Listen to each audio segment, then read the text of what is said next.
Have you ever wondered about the intelligence trap? It's this strange paradox where being brilliant in the classroom or in your career doesn't automatically mean you'll be successful with money. Today, we're going to get into exactly why that happens. It's a really interesting question, right? You see it all the time. Brilliant minds, doctors, lawyers, people at the top of their fields who are somehow living paycheck to paycheck.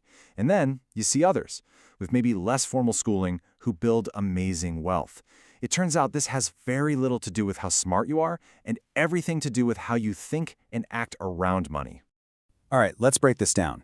See, the way our schools are set up, they train us for academic intelligence. It's all about memorizing facts, following rules, and avoiding mistakes at all costs. But financial intelligence? That's a whole different ballgame.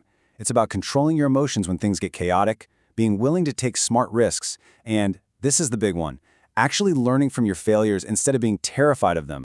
And there's a true story that illustrates this difference better than anything I could ever explain. It's a tale of two men from completely different worlds. So first, let's meet Ronald Reed. He was a guy who lived a really quiet, simple life in Vermont. He wasn't a CEO, he didn't have a bunch of fancy degrees, he worked as a janitor and a gas station attendant. Just a regular guy. But when Ronald Reed passed away, his town was absolutely stunned to learn that this humble janitor had secretly built a fortune of $8 million. So how did he do it? It was simple, really. He just saved whatever he could, invested it patiently in big, stable companies, and then he just waited. For decades, he let time and compounding do all the hard work for him. Now, on the complete other end of the spectrum, you have a guy named Richard Fuscone. He was the poster child for success. Harvard education, MBA, a top executive at a huge firm, Merrill Lynch. I mean, by every traditional measure, he was brilliant. And yet, in the very same year that Ronald Reed's secret fortune came to light, Richard Fuscone declared bankruptcy. This contrast just perfectly captures the core idea from Morgan House's book. It wasn't about who had the higher IQ, it was about behavior. Ronald Reed's simple patience and discipline beat Richard Fuscone's complex brilliance. So what are these specific behaviors, these psychological traps that hold so many smart people back? Well, it turns out that intelligence can actually create its own set of hidden barriers. Let's walk through the 5 biggest psychological traps that smart people fall into. Okay, the first one, and probably the most common, is something called analysis paralysis. This is that feeling of being completely stuck, where you overthink something so much that you just end up doing nothing at all. You see, intelligent people are often fantastic researchers. They can build these incredibly detailed spreadsheets, analyze every single variable, and map out everything that could possibly go wrong. But here's the thing. Investing is full of uncertainty. You'll never have all the answers. So that search for perfection, for certainty, it becomes a trap. They end up waiting for the perfect time to invest, which, of course, never actually arrives. And that leads right into trap number 2, perfectionism. Think about school. You get one wrong answer, you get a bad grade. You're basically trained to believe that mistakes are terrible. But building wealth just doesn't work that way.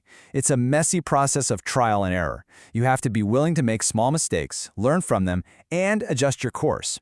A fear of being wrong keeps you on the sidelines forever. Then there's overconfidence. Sometimes smart people feel like the simple, proven strategies, like just buying good investments and holding them for the long term are, well, too simple for them. They're drawn to complexity. They think their intellect gives them an edge in things like day trading or other complicated financial products. But as we saw with Richard Fuscone, complexity is often where wealth goes to die. This next one is kind of ironic. You can be a genius in your field, you can have a PhD, but not really understand the basic building blocks of finance.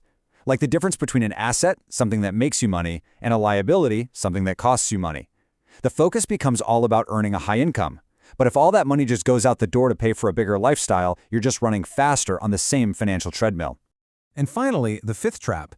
Being smart doesn't make you a robot. You still have emotions. In fact, sometimes it makes things worse. When the market gets scary and that primal fear kicks in, an intelligent person doesn't just panic. They build a complex, well-reasoned, and totally logical-sounding argument for why they're panic selling, even though the decision is coming from a place of pure emotion. So how does all of this look in the real world? Let's take a look at a quick case study that brings these traps to life. So let's imagine a Dr. Sarah Chen. She's a brilliant neurosurgeon, makes a huge income, but for years, her net worth just wasn't growing. And the reason? She was completely stuck in analysis paralysis and perfectionism. She spent years researching the perfect real estate investment, but was too afraid to pull the trigger. She made incredible spreadsheets for the stock market, but never actually bought a single share. Her big breakthrough came when she had a realization. Building wealth was an intelligence test. It was a psychological game. So she gave herself a new rule. She would make decisions once she had 80% of the information she wanted instead of waiting for 100%. She learned to accept that good enough and moving forward was way better than perfect and staying stuck. And that simple shift in mindset changed everything for her. And that story, it really gets to the heart of the matter. It reveals a much deeper truth about what it really takes to build wealth. See, finance isn't a hard science like physics. It's a soft skill, it's messy, and it's driven by human emotions. Because of that, you don't need a perfectly rational, mathematically optimized strategy. What you need is a reasonable strategy, one that's good enough that you can actually stick with it, year after year, especially when things get tough. That consistency will always beat cold, brittle rationality. And that really brings us right back to this central idea. It all comes down to this. It's not about what you know. It's about how you behave. Your habits, your patience, your ability to manage your own emotions. That's what really builds your financial future. So, if that's the case, how do you actually do it? How can you start to rewire your own mindset to avoid these traps? Well, here are 4 practical steps. First, practice with uncertainty. Start making small financial decisions without having all the information. This builds up your tolerance for the unknown. Second, start thinking of failure as tuition. A bad investment isn't a catastrophe, it's an education you paid for. Learn the lesson and move on. Third, get to know your own emotions. Learn to recognize when fear or greed is talking so you can pause before you act. And finally, work on humility. A great definition of savings is just the gap between your ego and your income. The less you need to spend to impress others, the more you'll have to build real wealth. And really, the biggest takeaway here is incredibly empowering. Your financial future isn't predetermined by your IQ. It's determined by your psychological intelligence. And the best part is, that's a skill. It's something anyone can learn and improve over time. Because when it comes right down to it, if you change your psychology, you can change your destiny.